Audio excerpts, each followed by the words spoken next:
9장 1절부터 7절입니다.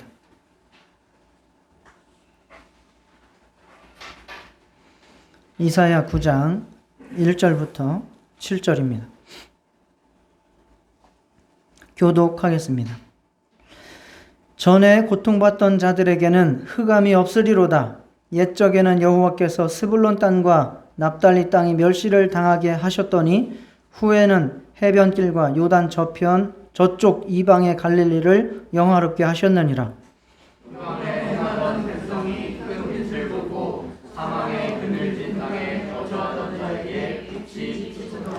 주께서 이 나라를 창성하게 하시며 그 즐거움을 더하게 하셨으므로 추수하는 즐거움과 탈취물을 나눌 때의 즐거움 같이 그들이 주 앞에 즐거워하오니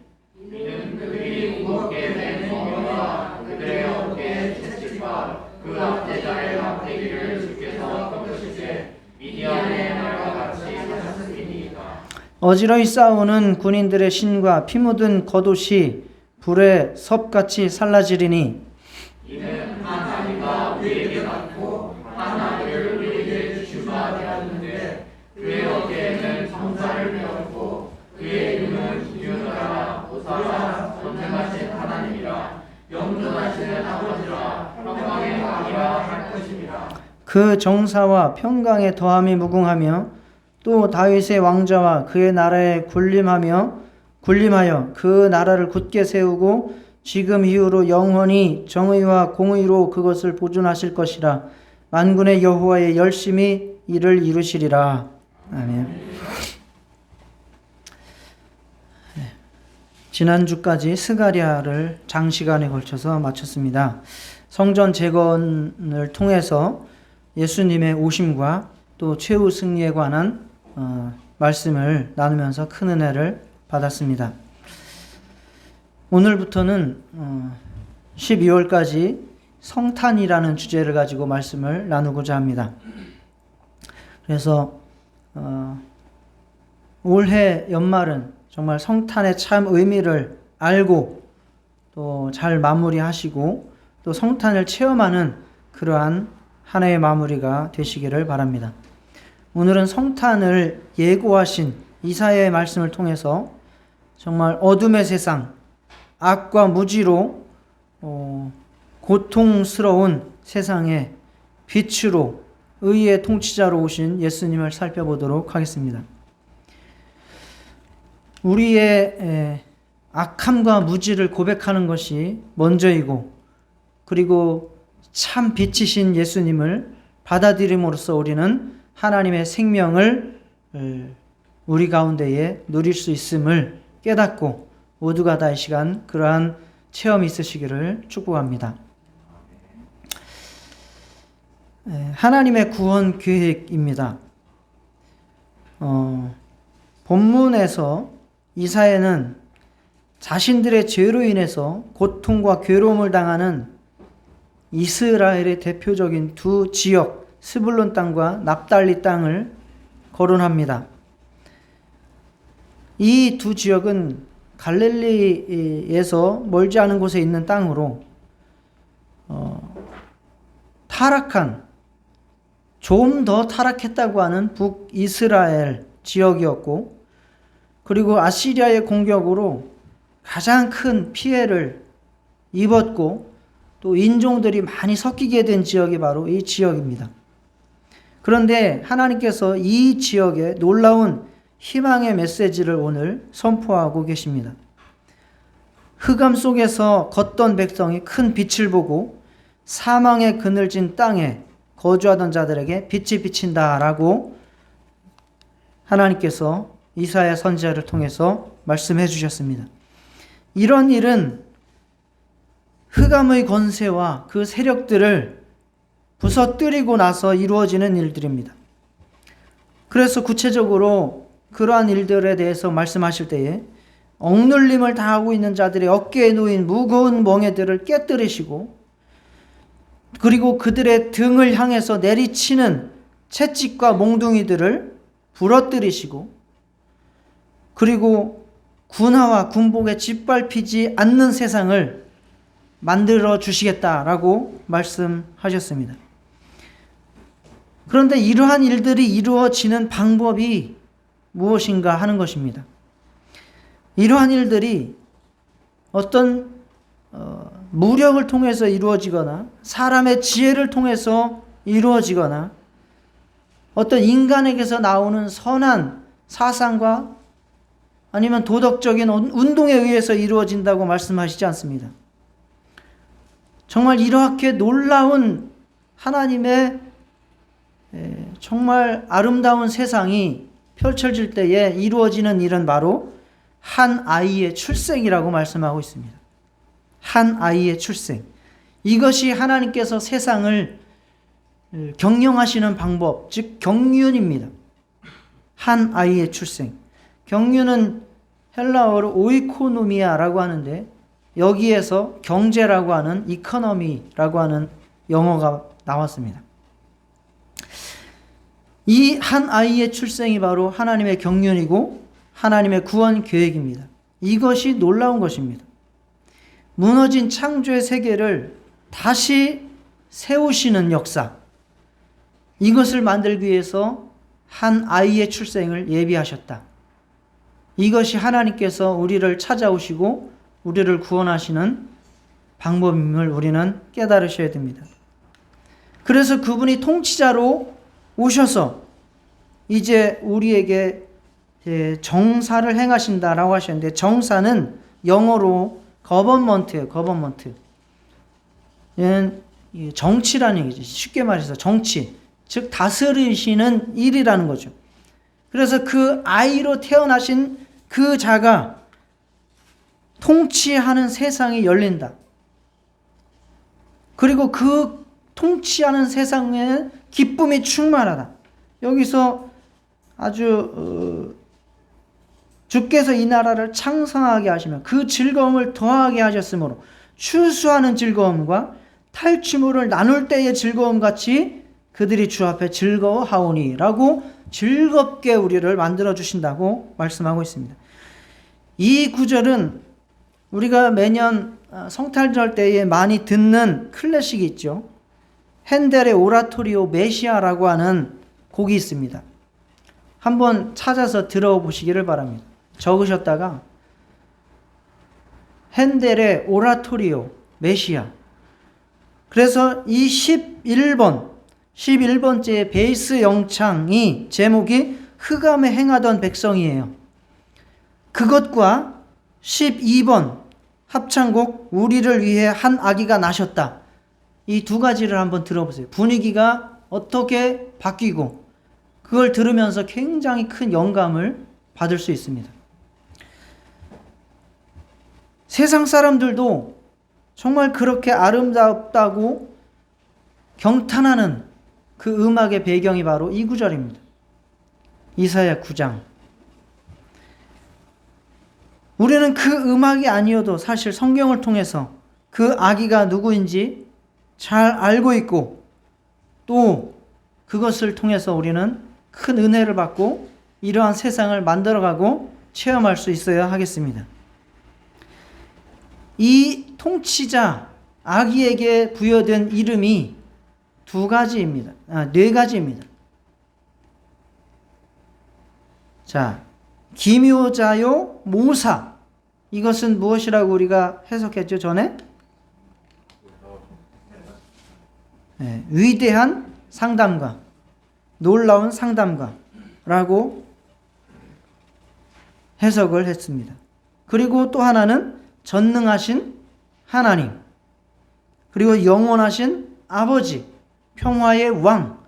이게 바로 아기로 태어나서 세상을 다스리실 분의 칭호예요. 그 칭호에는 당연히 그의 하는 일들을 거기에 담고 있는 것이죠. 그래서 그분은 오셔서 정말 온유하고 평안한 그러한 심령으로 아프고 또 상처난 마음들을 어루만져서 쉬게 해주신다 라고 말씀하시는 것이고, 또 전능하신 하나님의 강력한 힘으로 정말 전쟁에 나아가서 악을 무너뜨리고 하나님의 공의와 정의를 확장시켜 나가시는 분임을 말씀하는 것이고, 정말 영원한 아버지가 되셔서 정말 우리에게 자애롭고 근면한 모습을 보여주시는 것을 말씀하고 있고, 정말 부여된 임무를 성실하게 감당하며 백성들의 삶을 돌보는 평강의 왕임을 우리에게 말씀하고 있습니다. 이분이 누구십니까? 예수죠. 메시아 예수.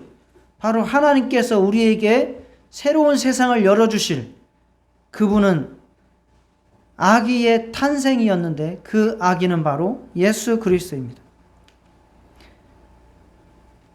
그래서 이 어두운 세상에 빛이 비치고 사망과 고통에 그늘진 땅에 광명이 올 수 있는 이 방법, 그 기쁨을 얻는 방법, 그것은 바로 돈이나 무력이나 사람의 지혜가 아니라 바로 빛으로 오신 예수님을 모셔드리고 받아들이는 것입니다. 그래서 우리가 할 일은 무엇이냐? 바로 나 자신은 어두움에 있는 자, 어두운 자라는 사실을 고백하는 것입니다. 어둡다라고 하는 것은 죄인임을 고백해야 된다는 것이고, 영적으로 무지한 자인 것을, 죄와 무지를 고백하여야 한다는 것입니다. 어떤 사람들만 무지하고 죄가 있는 것이 아니라 내가 바로 그런 사람임을 고백해야 된다는 것입니다. 그래서 예수님께서 말씀하셨죠. 망대에 치여 죽은 사람이 있었습니다. 제자들이 와가지고 그 사람들이 망대에 치여 죽었다고 이야기를 합니다. 너희들이 저 사람들이 망대에 치여 죽었다고 해가지고 너희들보다 죄가 더 있는 줄 아느냐? 너희들도 회개하지 않으면 그와 같이 망하리라. 그 말씀은 뭡니까? 저들이 죄가 더 있고 너희는 의로운 것이 아니고, 그래서 저들은 죽고 너희들은 살아있는 것이 아니고 똑같이 죄인이다라는 것을 알아라는 거죠. 오직 모든 인간은 하나님의 은혜로만 살 수 있다. 회개해서 하나님의 은혜로만 살 수 있다는 것을 너희가 깨달아야 된다라고 말씀하시는 겁니다. 나도 마찬가지로 어둠과 죄악, 영적 무지 가운데 살고 있는 자이고, 스불론과 납달리 땅에 살고 있는 자이고, 또한 이 세상 모두가 다 그렇습니다. 아무리 경제가 발전을 해서, 그런 말이 있죠. 주식 시장의 그 가치는 항상 우상향한다는 것이죠. 왜 우상향합니까? 우리나라 코스피 지수는 탄생부터 지금까지 우상향했어요. 그게 뭡니까? 기업들의 가치는 계속해서 늘어났다는 얘기예요. 물론 거기서 빠졌다가 올라가고 빠졌다 올라가고 하지만 전체적인 그림은 뭡니까? 우상향이에요. 그래서 주식 하려면 묻어놓고 한 30년 기다리면 올라가 있긴 할 거예요. 우상향하니까 가능성이 높죠. 그렇게 경제가 발전을 하고 학문이 발전을 하고 사람의 지혜가 발전을 하고 사상이 발전을 하고 군대가 많아지고 무기가 많아지고 한다고 해서 사람들이 더 행복해졌느냐? 그렇습니까? 그렇지 않다는 거예요. 무기가 발전하면 그 무기를 가지고 사람을 해치는 데 사용하고 있지 않습니까? 예전의 전쟁이 아니잖아요. 러시아와 우크라이나 전쟁을 우리가 지금 보면서도 알 수 있지 않습니까?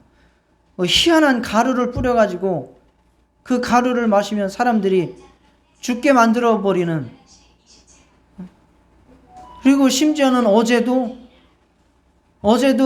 사람들이 많이 죽었는데 괴 소문이 많이 떠돌아다녔어요. 그게 이제 마약을 몰래 먹게 만들었다는 이야기가 떠돌아다녔어요. 인터넷에서. 그게 그렇게 많이 죽을 수가 없다라고 사람들이 처음에 생각을 해서 이건 분명히 그 이태원에 마약을 풀었다. 그래서 마약을 가루를 만졌거나 흡입했거나 한 사람들이 그렇게 심정지가 왔다라고 하는 괴 소문이 떠들었고, 중국에서는 실질적으로 그러한 준비를 많은 나라들에게 이렇게 불특정 다수를 대상으로 할 수 있다라고 하는 이야기가 돌고 있는 것이 사실입니다. 학문이 발전을 해서 결국 사람들을 죽이는 데 이용하면 그것이 우리에게 도움이 됩니까? 절대 그렇지가 않죠. 인간의 지혜가 발전을 하면 그 지혜를 가지고 선하게 쓰면 얼마나 좋겠습니까? 그러나 인간의 지혜는 대부분 누구를 위해서 쓰겠습니까?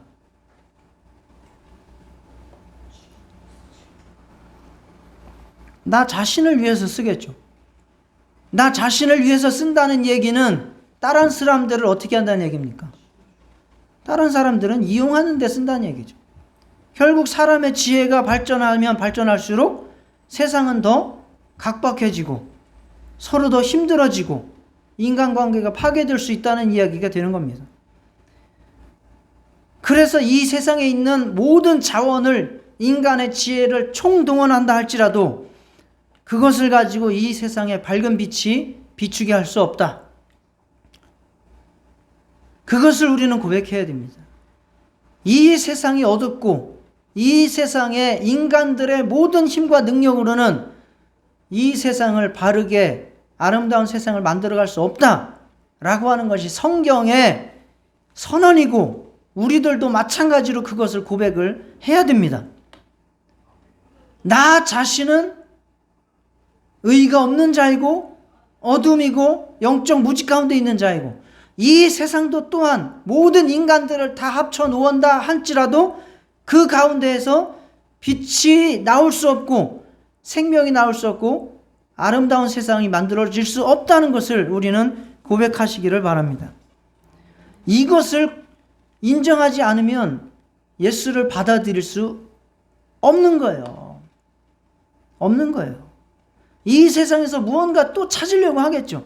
그래서 종교를 찾아서 종교를 통해서 무언가 얻으려고 하고 아니면 또 인간의 선함을 추구해서 그 선한 인간들을 어떻게 잘 만들어서 세상을 아름답게 만들려고 하고 또 지혜를 추구하고 별의별 방법을 다 쓰겠죠. 인간이 자기의 힘으로 노력을 해서 구원을 받으려고 하는 자가 발전의 구원을 노력을 하겠죠. 그러나 인간과 세상에는 구원의 길이 없음을 깨달으시기를 바랍니다. 증명할 필요가 없어요. 여러분 자신을 보시면 돼요. 여러분 자신 속에서 선한 것이 얼마나 나타나고 있고 얼마나 추하고 더러운 것이 많은지를 찾아보시면 될 것이고 이 세상이 과거부터 지금까지 흘러내려오면서 과연 무엇이 더 사람들을 행복하게 만들었는지 찾아보세요. 그것이 과연 정말 이기적인 쪽으로 발전을 했는지 아니면 모두가 다 행복한 세상으로 발전을 했는지를 보세요. 몇 천 년을 걸쳐서 내려온 그 증명보다 더 무슨 증명이 필요하겠습니까? 그런데도 지금 인간들에게서 무슨 또 다른 빛을 찾고 인간들 속에서 또 다른 무슨 아름다운 어떤 것을 발견할 수 있겠습니까? 그래서 하나님께서 예비하신 것이 바로 한 아기의 출생입니다. 그래서 그 아기는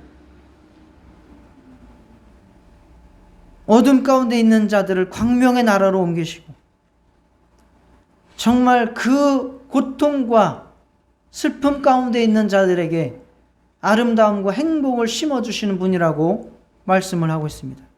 성탄은 바로 어두운 내 영혼과 고통스러운 세상에 하나님께서 진리의 빛과 생명을 주시는 한 아기를 내려주신 날이 바로 성탄입니다. 골로새서 1장 12절부터 14절입니다. 우리로 하여금 빛 가운데에서 성도의 기업의 부분을 얻기에 합당하게 하신 아버지께 감사하게 하시기를 원하노라. 내가 뭐 할 수 있는데 뭘 주면은 별로 안 감사한 거예요. 아유, 부담스럽게 뭐 이런 걸 주세요. 됐어요. 저 안 받아도 돼요. 그게 아니고 정말 도무지 아무것도 할 수 없는데 하나님께서 우리에게 빛을 주시고 하나님 나라의 기업을 얻게 하셨다는 것이죠. 그래서 우리는 하나님께 드릴 수 있는 것이 감사밖에 없습니다. 그가 우리를 흑암의 권세에서 건져내사 그의 사랑의 아들의 나라로 옮기셨으니 그 아들 안에서 우리가 속량 곧 죄사함을 얻었도다. 바로 그 아들, 아기로 오신 하나님, 그분을 통해서 죄사함을 얻고 흑암의 권세에서 벗어나서 빛의 나라, 사랑의 아들의 나라로 옮겨주게 된 것을 믿고 감사하시기를 축원합니다.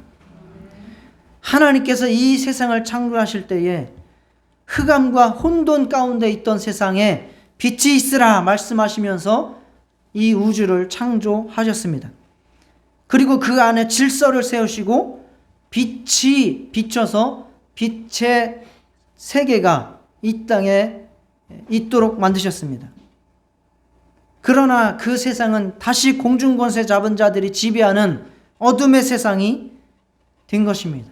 바로 그 공중권세 잡은 자, 어둠의 영들을 물리치고 정말 하나님의 빛이 임하도록 그 빛으로 오신 예수, 그 성탄의 빛이 우리 안에 임할 수 있기를 축복합니다.